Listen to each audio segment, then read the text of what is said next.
Okay, thank you very much. Thank you.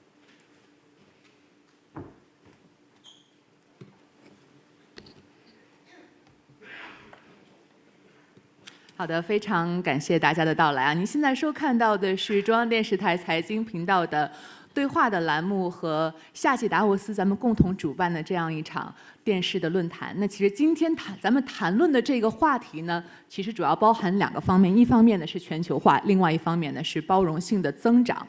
我们其实知道啊，全球化呢，在过去30年的这个时间里面呢，其实是为世界经济的这个增长呢带来了一个极大的动力。我们看到呢，不管是这个自由竞争的市场，还是看到像比如说贸易、人才以及资本的流动，以及科技的这样的一个发展，其实都让很多的这样的公司，他们可以在通过跨国的这样的一些商务的活动当中得到非常丰厚的回报。而且我们从全球看来啊，其实呢有无数的人在过去的这几十年的时间当中呢，因为全球化，他们得以走出了贫困。但是我们大家也都知道的一个事实，就是在最近的这些年，可能尤其是过去的这1年当中，全球化呢，因为很多种的因素面临了极大的一些挑战。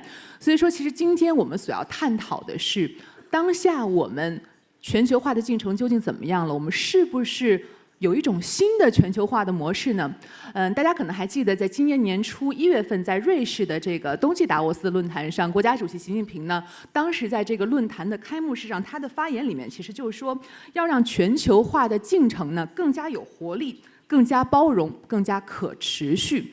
那么，其实这样的一个可持续性和全球化本身听起来可能存在一定矛盾的这样的一对，它可以真正的达到吗？我们究竟怎么样去达到呢？这也是我们今天要去讨论的。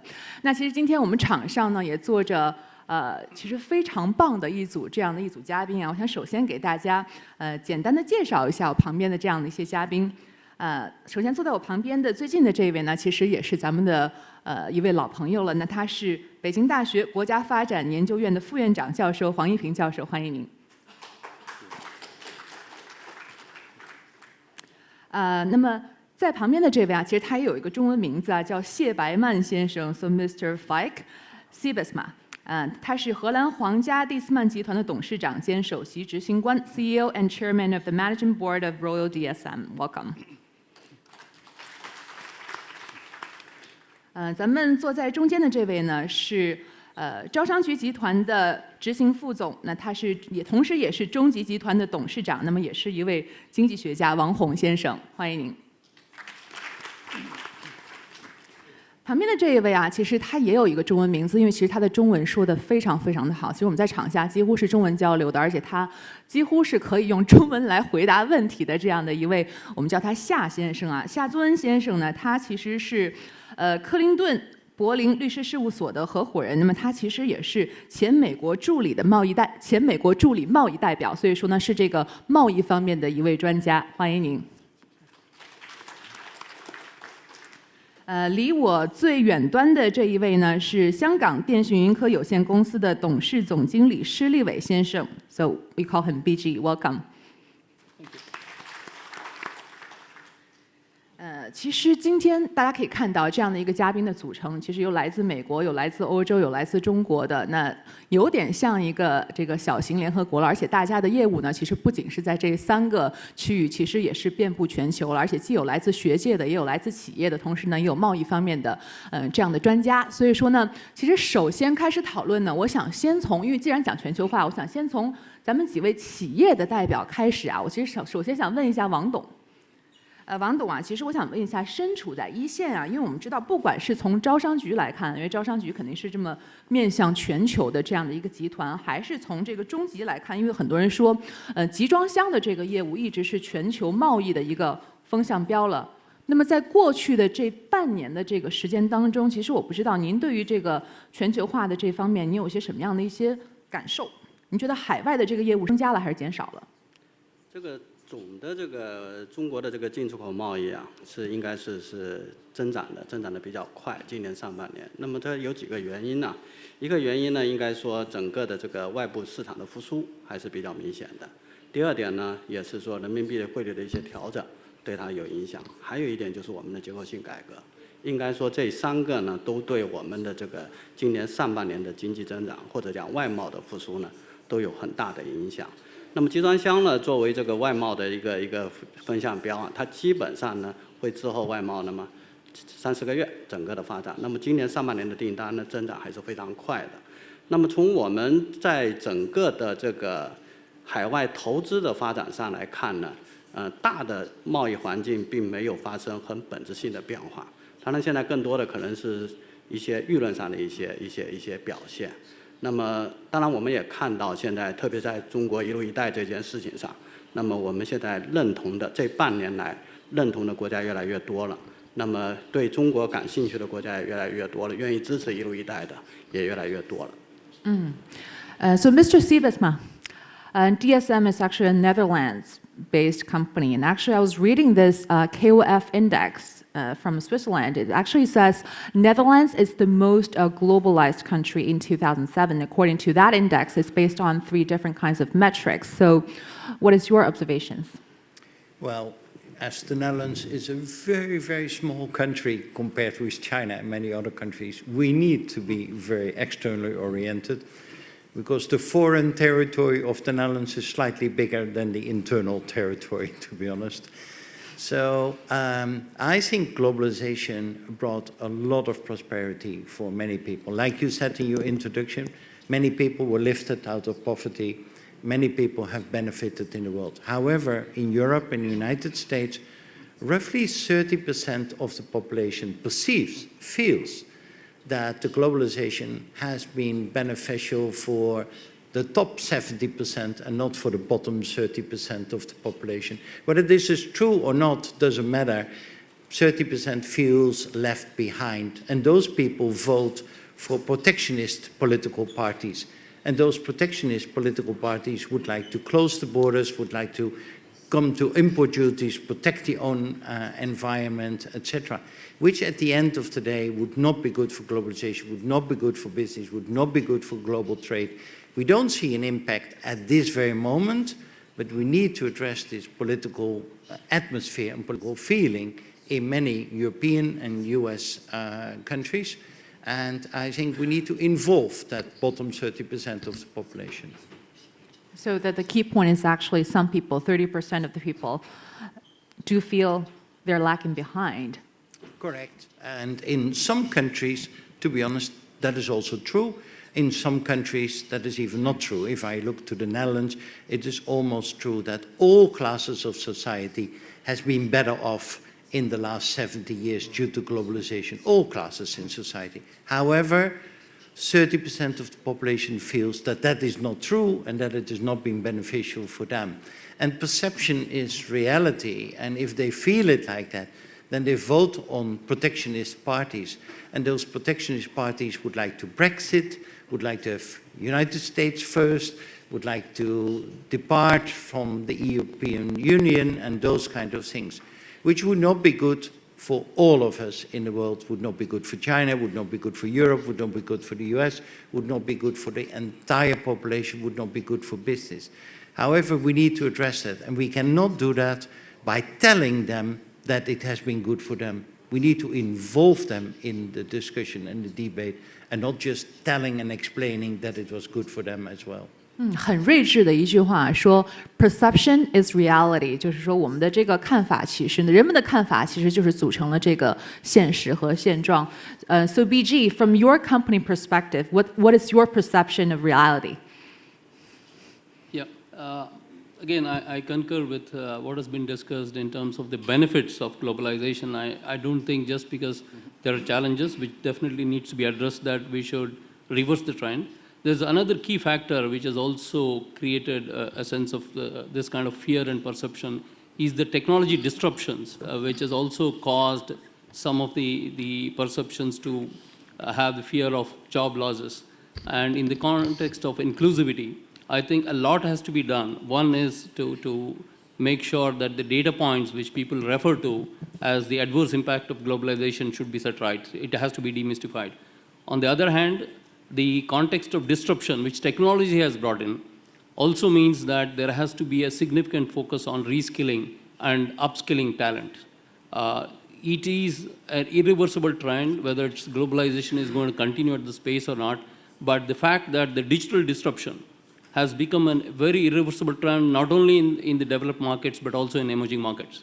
And we have seen emerging markets, in fact, leapfrog technologies and adapt to newer digital business models. So in this context, there is definitely a lack of awareness across both the politicians as well as the rest of the citizens. So we need to make sure that there is awareness increasing, there is a re-education and reskilling of talent to make sure that these people can participate in this digital revolution and look for opportunities to and embrace digital revolution. Thank you. 我想问一下黄教授啊，咱们说逆全球化的一些趋势，或者说保护主义正在抬头。那听了刚才3位啊站在一线的这个企业代表他们的答案，您觉得这样的趋势确实是在抬头吗？我觉得全球化应该说还是在进行吧，但有可能我们进入了一个慢车道，而且甚至出现了一些颠簸啊。这个我们从比如说英国脱欧以及一些国家的这个选举当中，可能已经可以看出来。核心的一个问题就是说，我们都知道全球化，尤其是自由贸易和自由投资，对经济效率提高是有好处的。但它直接带来的一个问题就是，它必然会有结构调整。结构调整就意味着有一些领域会增长很快，但有一些领域会调整。尤其是你没有竞争力、没有比较优势的领域。那么，在我们这个全球化的过程当中，我们得到了这些好处，就是效率的这个改善。但是困难就是有很多人确实感到是受到伤害了。包括刚才你们提到的，就是从感觉当中的这个受到伤害。其实有的时候可能他的收入增长了，但是他的增长没有别人那么快。这个可能是相对而言，它也是一种这个损失。所以我觉得可能最后的问题其实就是怎么样在这个收入这个共同增长的过程当中，让所有的人都能享受这样的一个好处。这过去几年这个问题变得很突出，其中一个很重要的原因就是因为经济增长减速，这是从全球危机以来复苏的步伐相对比较迟缓。这个会导致的一个结果就是，经济增长很快的时候，每个人都水涨船高，这得到好处。但是增长速度现在一下来，在最下面的这些人就感受到受到的冲击和伤害可能就更大一些。但我同意刚才几位的基本判断，这个全球化还是在往前走，但也许进入了一个慢车道。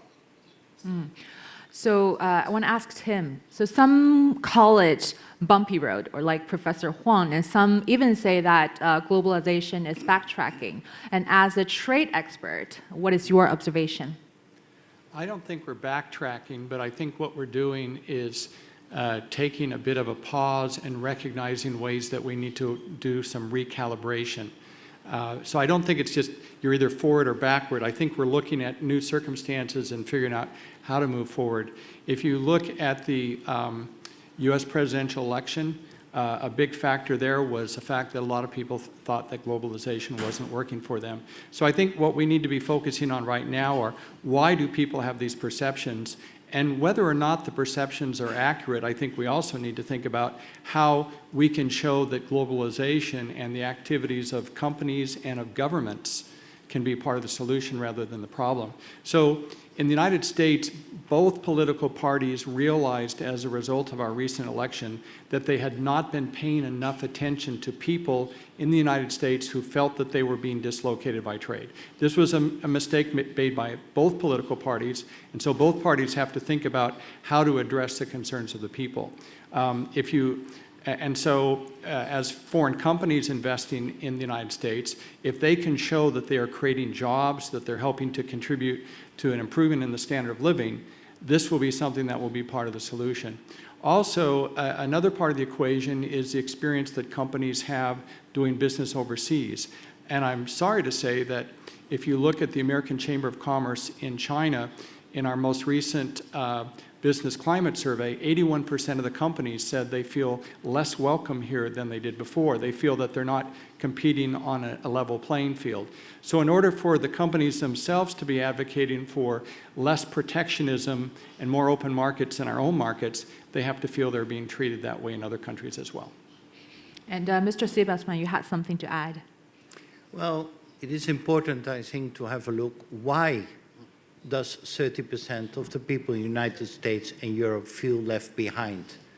And I think there are three, maybe there are more factors, but at least three factors are very important. One is unemployment. If you don't have a job, then you feel left behind. You can talk that globalization has been good for everybody, but if you don't have a job, you feel left behind. So unemployment is a thing we need to address, and unemployment cannot be addressed by just giving a job to everybody. Unemployment needs to be addressed by re-education of people, also making them fit for the right jobs. Second thing is accesses in wealth. There's 1% who owns 99% of the wealth in the world. We had, especially in the United States, situation of excessive wealth of CEOs, of other leaders who collected a lot of money. Excessive wealth create a feeling of left behind. And the third element, especially in Europe, playing an important role is migration. If you don't feel at home anymore in your own country, you feel left behind. And I think it is the task of the political leaders, but also the task of CEOs and other leaders to take care of this education unemployment, to take care of the excesses of wealth, and to take care of the effects of migration. So for And if excess we of don't wealth, do that, are you saying, as a CEO and chairman, are you saying a pay cut for yourself? correct. Wow. And we do that in our company to take care that we do not have an excessive income of myself and our senior executives, and that we link the remuneration not only to financial targets, but also to sustainability targets and to connect it to society.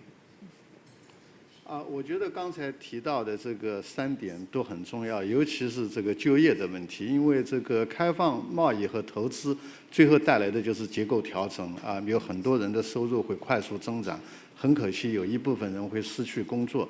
但我们现在也发现，就是在这个分析的过程当中，我们发现对全球化导致失业这样的一个事情，这个估计可能有很多是夸大的。有很多研究发现，比如说在美国，过去几十年这个制造业这个就业机会一直在下降，这背后的因素很复杂。一方面是因为它本身的成本上升，服务业的这个就业机会增加，所以它必然会导致一个转移。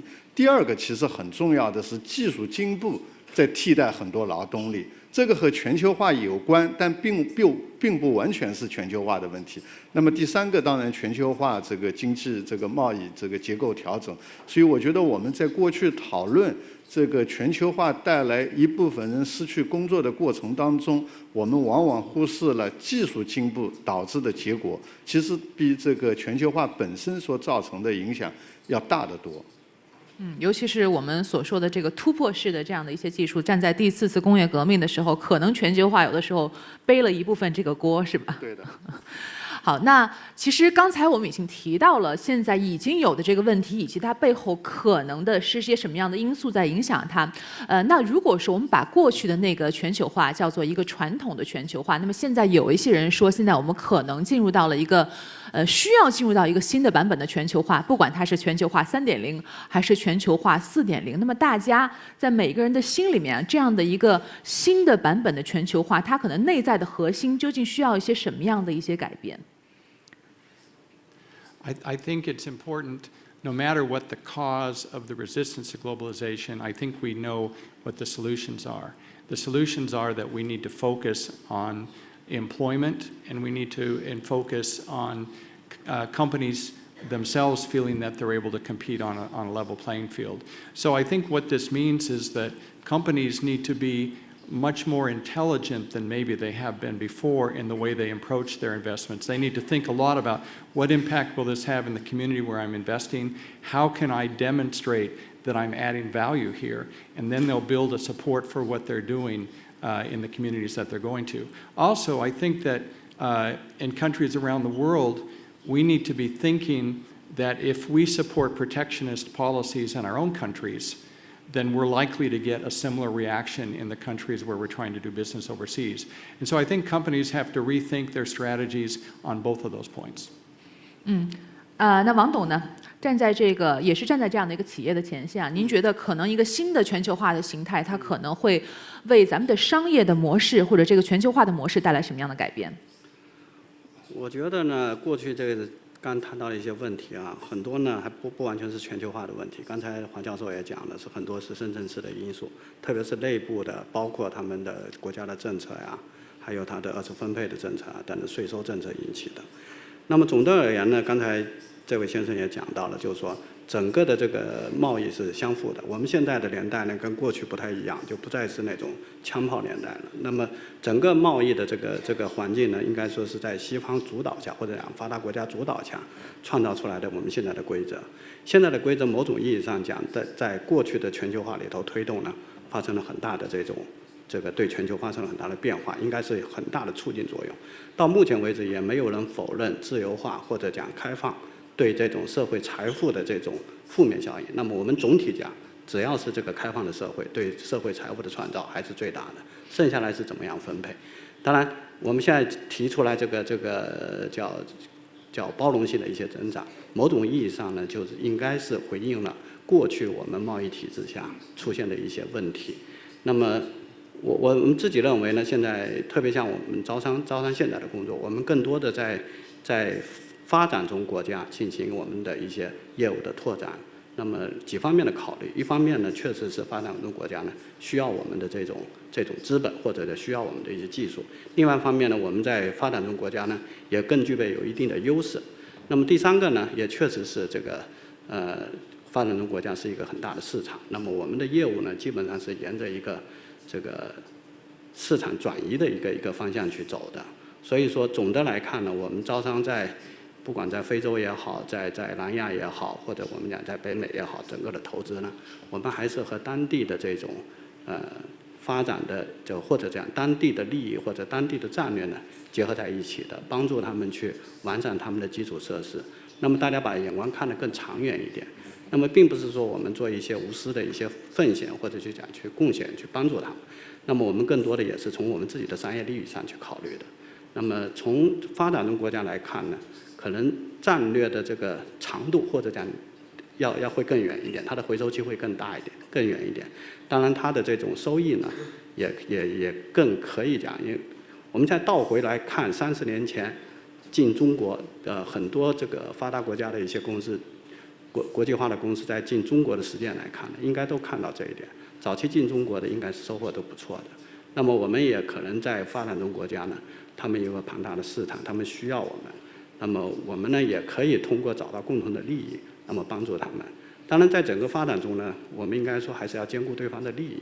那么如果说不能做到兼顾对方的利益，包括所有的参与方的利益，那么你可能很难会有一个长远的发展。这个某种意义上，现在的状况下应该都是一个公平交易的一个状况。那其实我觉得，既然刚才您提到了，就是包括像现在不管是招商局还是中集在全球的这样的一个布局啊，其实我们今天也做了一个很简单的准备，我们其实准备了一个世界地图。我希望我们在大屏幕上能不能把这个世界地图现在放上来一下。其实我们也想就此问一下，其实接着刚才王董的话，就跟我们讲一讲，现在比如说当前咱们在这个世界上的布局是什么样的？因为之前我们讲了过去的半年，我们再放眼未来，讲未来的话，咱们准备去到这个世界地图上的哪里？咱们是更多的向内走，还是更多的向外走？更关注哪些区域？这个整个就是说，我们讲世界这个工业制造业的转移，基本上是十年前就应该开始了。那么我们在上一次全球化的时候，其实形成了基本上一个消费在欧美，这个生产在中国这么一个格局。那么随着这个整个世界贸易格局的变化呢，那么我们自己看呢，就是说，像这些不发达的国家，未来都有可能成为一个比较重要的一个生产地。比如讲南美啊，这个南美可能会成为北美的一个重要生产消费的重要生产地。这个非洲可能会成为欧洲的一个重要生产地。那么南亚可能会成为中国呀或者周边的这种发达国家的一些生产地。那么这种的格局呢，似乎就觉得更合理一点。那么我们呢的整个招商的投资，包括中介的投资呢，基本上也是按照这种的布局来走的。那么我们应该说这10年来看，我们加强了在南美、在南亚、在非洲的一些投资。某种意义上呢，当然这些地方的投资它有一些风险，它有一些政策并不见得这个很好，但是呢，设计好的商业模式，找到共同的利益，那么这个呢是一个投资成功的一个关键。另外一个角度上讲呢，作为一个产业投资呢，可能我们还得看得更长远一点。And Mr. Sebastian, actually, I got some number from DSM. So back in 2001, reportedly, 48% of the workforce of DSM were based in Netherlands, and the number became 19% in 2016. So I don't know what the number is for 2017, but then it looks like you're a pretty globalized company. It's getting more and more globalized. And then can you tell us where you are in the map right now and where you're going? Well, can we get the map back? 我们可以再把这个地图放回来一下吗？ Because this map is a very important picture, because this is not the map that we get at school in Europe. Because in Europe, we look from the other side to the world than from this side. If you look to this map, on the left upper corner, you see a very little piece that is called Europe. And for the rest, you see the rest of the world. In Europe, we were being taught at school the other side of the world. The left part is on the right part, the right really part is on the tells left part. perception is the reality, Exactly. right? And the map we get in Europe at school, Europe is exactly in the middle of the world, and it is much bigger. So this is very important in terms of globalization, because I show this map to our people in our company to give the perception the world is slightly bigger than only the Netherlands or only Europe. And this is exactly the topic I think we need to understand and to learn. We need to work together in the world with all the different pieces, and you cannot be in splendid isolation. Therefore, this map is important, but most Europeans will say, is this the world? We are being taught a totally different world.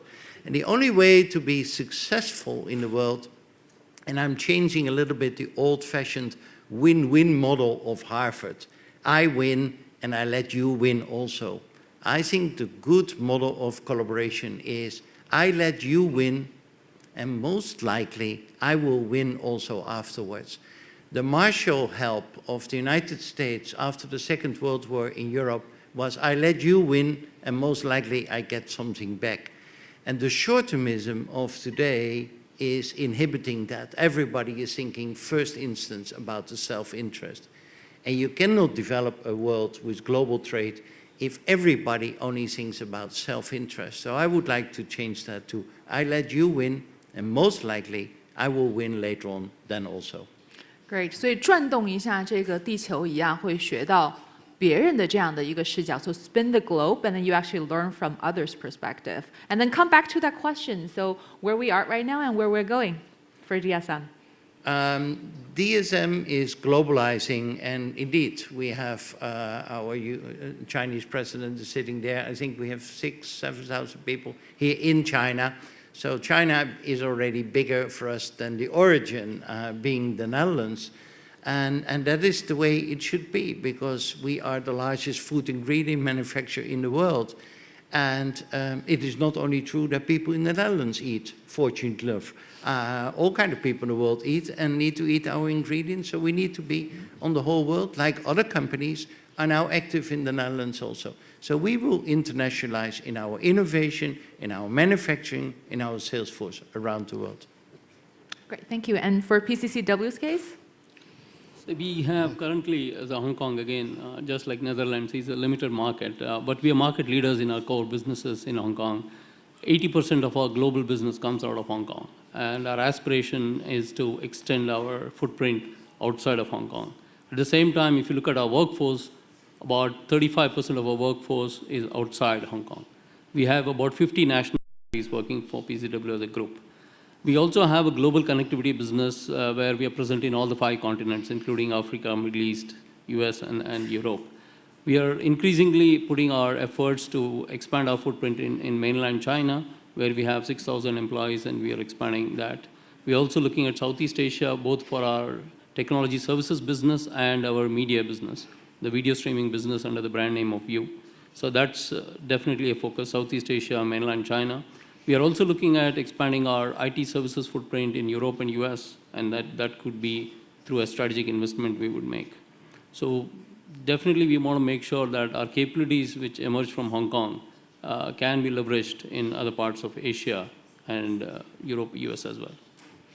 我想问一下旁边的黄教授啊，我觉得刚才3位的商界领袖从这样的一个世界版图上来看，其实感觉大家都是目光向外，而且是信心满满的，觉得很坚定全球化这条路会继续的走下去。但是呢，当前大家也说了，问题确实是存在的。所以说，在您看来啊，包括习近平主席在很多的场合下多次提到了这样的一个包容性全球化，但是呢，可能他在过去确实增大了一些地方，大家不管是实际上的差距，还是一个心理上的差距。那么这个包容性的全球化究竟可以达成吗？在您看来？我觉得这个过去我们的全球化没有让每个人都获益，其中一个很重要的原因就是其实政府功能缺位。其实在这个市场化也好，或者全球化也好，市场可以帮助我们提高资源配置的效率，但有一些事情它做不到，比如说收入再分配。所以有刚才提到的有30%的人没有真正获得这个好处，一个很重要的原因就是公共政策没有到位。那我觉得这个包容性这个全球化一个很重要的内容就是一方面还是要推进这个全球化，让市场机制发挥这个根本性的作用，同时另外一个方面政府要跟上，就是要支持那些可能由于全球化导致这个失去了工作或者收入增长就放慢。这个我觉得应该是政府的工作，也应该是这个包容性这个增长的全球化的一个很重要的这个内容。但从现在看，我们这个全球化，我觉得可能也真正出现一个很明显的拐点，就是你看我们过去大概从2战以来，或者尤其是从70年代以来，全球化这样的一个过程，基本上是欧美国家主导的。我们中国比如说在过去改革期间得到了好处，其实享受的也是发达国家相对比较开放的一个市场，投资也好，贸易也好，中国的高速的对外的出口和对内的直接投资的这个进来，这个导致了我们的经济的高速增长。现在我们看到的发达国家的这个全球化确实出现了一些波折，一方面是因为它的内部的结构调整问题带来一些这个困难，另外一方面它确实是它的这个增长速度放慢，这个对全球经济增长的这个推动力量减少。那么最后一个，我觉得客观的来说，发达国家确实它的开放程度已经非常高了。所以假如说我们要继续推动这个全球化，它的新的动能必然是会来自于新兴市场国家。这个和刚才王总说的，无论是拉丁美洲、南亚这个还是非洲，未来我觉得新兴市场国家要发挥更大的这个作用。这个无论是从对增长的贡献，还是开放可能带来新的这个好处，我觉得这都是值得期待的。那我再追问一下，比如说我们看到中国这样一个巨大的经济体，当前我们的经济可能更多的从过去出口型为导向或者投资型为导向的，更多的转向服务还有消费为导向的。那对于未来的全球化的这样的一个格局，会带来一些什么样的变化？我觉得第一是中国是一个大国经济，所以它不等同于一个小国经济。我们并不是说这个对内对外不完全是一个对立的一个问题。我们一方面还要进一步推动全球化，但同时我们国内地区经济之间的合作仍然有非常广阔的这个前景。但从另外一个方面来说，我们还是有很多机会。你举个例子说，我们过去经济增长主要就是这个2大引擎，一个是投资，一个是出口，对吧？我们出口了很多劳动密集型的制造业，我们也进口了很多大宗商品，比如说铁矿砂。这是我们在全球引起关注和加深合作的一个很重要的具体表现。未来的经济结构在转型，我们的出口要升级，我们的投资质量要更高。但其实中国未来一个很重要的功能，会向全世界提供一个14亿人的消费品的市场，这个仍然可以成为一个全球化的一个很重要的内容。MBG, you had something to add? Yeah, I think today there's a lot of problems which get ascribed to globalization. I think it's very important to to make the distinction. Let us assume from tomorrow, every country shut shops on globalization. The fundamental problems of job shifts, technology disruptions, which will continue to impact, automation, which is going to continue to impact. So the problems of unemployment, skill problems is not going to vanish. Second, and as was mentioned earlier, the economic divide between the rich and the poor will continue to increase if that problem in its own measure is not addressed. And that is not due to globalization. I think it's important to make these distinctions, otherwise every problem could be subscribed under the broader umbrella of globalization, and we forget to address the basic issues within each country to address the challenges where this economic shifts, the fourth industrialization revolution is going through. And to add on to that, as a business leader, we know that currently globalization is facing a lot of backlash. We have populism, we have challenges in terms of disruptive technology, there's also refugee crisis, and there could also be energy crisis, and also there could also be damage environmentally. So from your perspective, what do you think would be the most challenging factor? The most challenging factor in today's context is to get some kind of a common agreement on some of these measures. I think Europe has done a lot to gather such momentum on creating sustainable growth. Even KPIs of CEOs are not just focused on the financial metrics. There's also a significant portion ascribed to creating sustainable growth. It's a very clear example of a collaborative effort by the European Union to bring certain standards. It's unfortunate that on the environment, US has decided to go its own way, but rest of the world has signed up. If we can come to such agreements on a global basis, that there are certain key benchmarks, there are certain measures which is beneficial to everyone, then there is a much more common platform created for collaboration. And if we are able to get that, then individual countries can then look at addressing some of these specific challenges within their countries. And Mr. Siebesman, what would you think would be the most challenging aspect, and what would you do as a business leader to rebuild that kind of a trust between the wider society and industry? You mentioned the word yourself. I think the most important challenge has to do with trust. The most important challenge has to do with leadership. Because what's happening at this moment is that people feel uncertain. People feel they cannot trust the system, they cannot trust the politician, they cannot trust the business leaders. And what do people do then? They put their anchors there, and they put their anchors firm, and they want to go back to history. They don't want to have any progressive insights, and they block any progress. And that is a logical human behavior. Now, the only way to make progress and to let the boat sailing is to lift the anchors.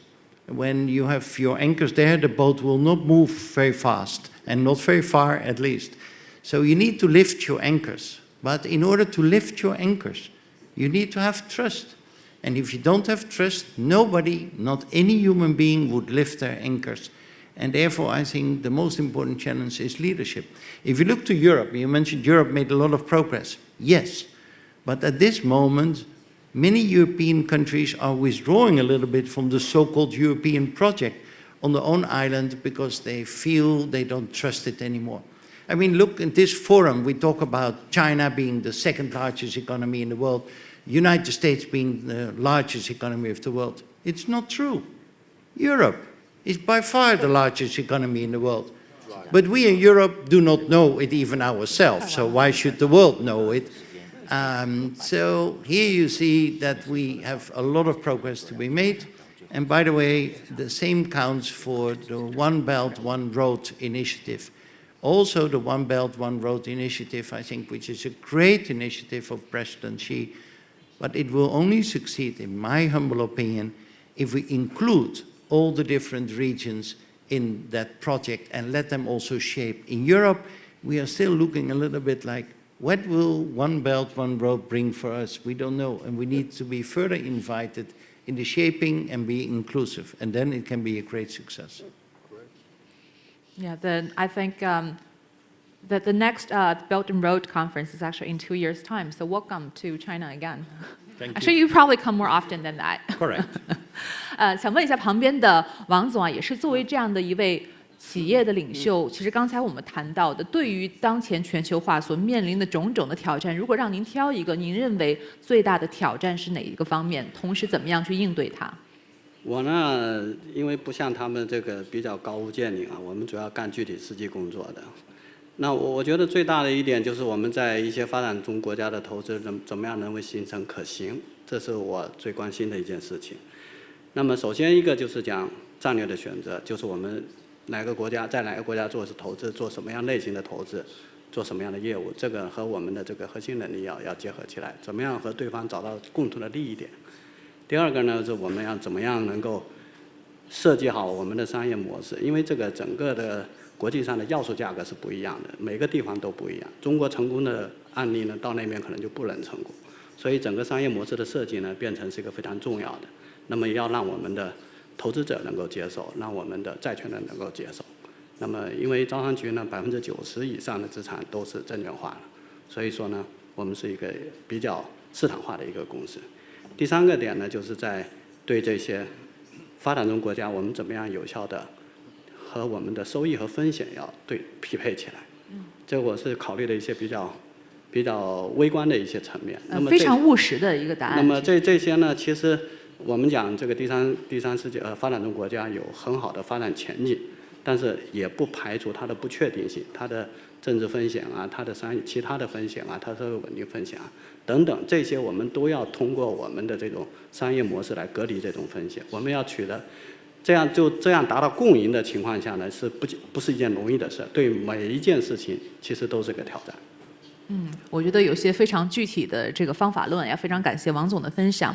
And then I want to ask Tim, because you were involved in so many trade negotiations, and from your experience, do you think there's such a new model for globalization that could work for all, which means inclusive and sustainable?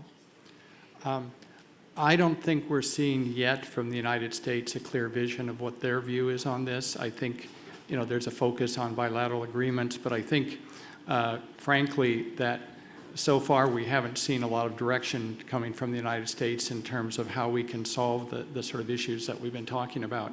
What I've heard from the panel today is very thoughtful comments on what the challenges are and things that we need to be focused on. I very much agree with the comments of all the panelists, and I think all of us in our different roles, whether we're in corporations, whether we're government officials, whether we're academics, I think there are all ways that we can be trying to contribute to solving these problems. Sort of in the spirit of that, let me just mention one other thing that hasn't been mentioned. When you put the map up of the world, one possible inhibiting factor for globalization that we haven't really talked about yet is national security. And this is particularly relevant when we talk about the digital age and when we talk about the Internet of Things and when we talk about the global digital economy. More and more companies and more of our progress in the future will come through free flows of data across borders.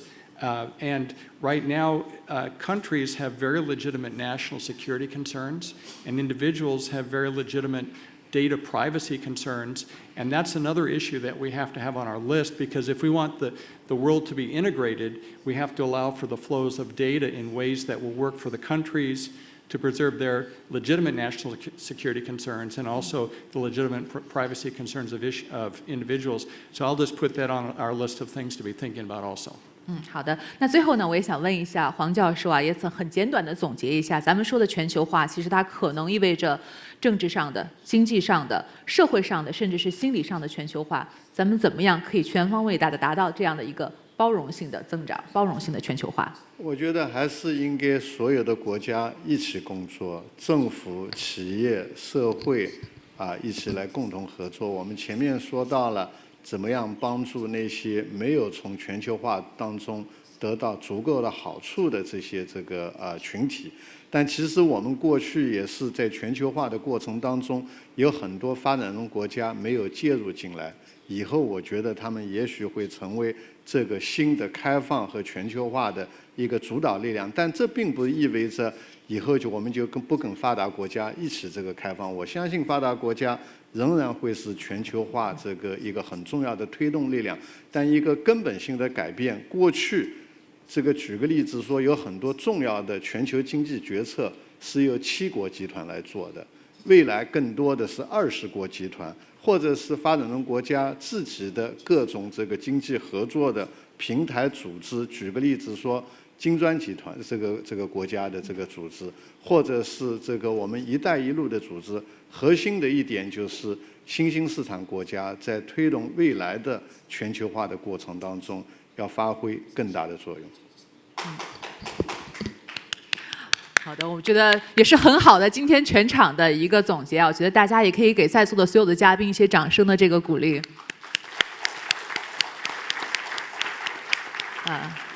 其实我们刚才谈到，通过过去这么几十年的这个全球化的发展，目前呢，像所有的嘉宾所说，它可能遇到了一些阻力，它遇到了一些调整，需要重新出发。那可能在这样的一个过程当中呢，其实需要国家之间的、企业之间的，我们重建这样的一种信心，需要强有力的领导力，需要地区之间的合作。有的时候呢，我们也需要转动一下地球仪，学着从别人的角度去思考一下这样的一个问题。我们需要更多的关心所有的人，需要关心那些可能曾经我们遗忘掉的一些群体，给他们更多的关爱，可能给他们更多具体的培训。同时，在像我们企业领袖所提到的，在具体的执行的时候，我们需要一些真正的专业的方法论，才可能在更长的时间里面，让我们的全球化走得更好，真正的能够达到这样的一个包容性的增长。因为只有包容性的增长，才可能是可持续的一个增长。那所以说，再次感谢今天所有的嘉宾们带给我们这样的一个非常虽然说简短，但是非常精彩的一个分享。也感谢所有观众朋友们的参与。同时呢，我还要提醒大家，我们这一期的对话节目呢，会在7月2号的晚上。9点50分，咱们 CCTV 央视财经频道就会播出。So actually the show will be broadcasted on the 2nd of July. It's the evening, so 9:50 p.m. So that's CCTV Business Channel, which is CCTV 2. So stay tuned. And thank you everyone for making this a very insightful and very interactive session. 感谢。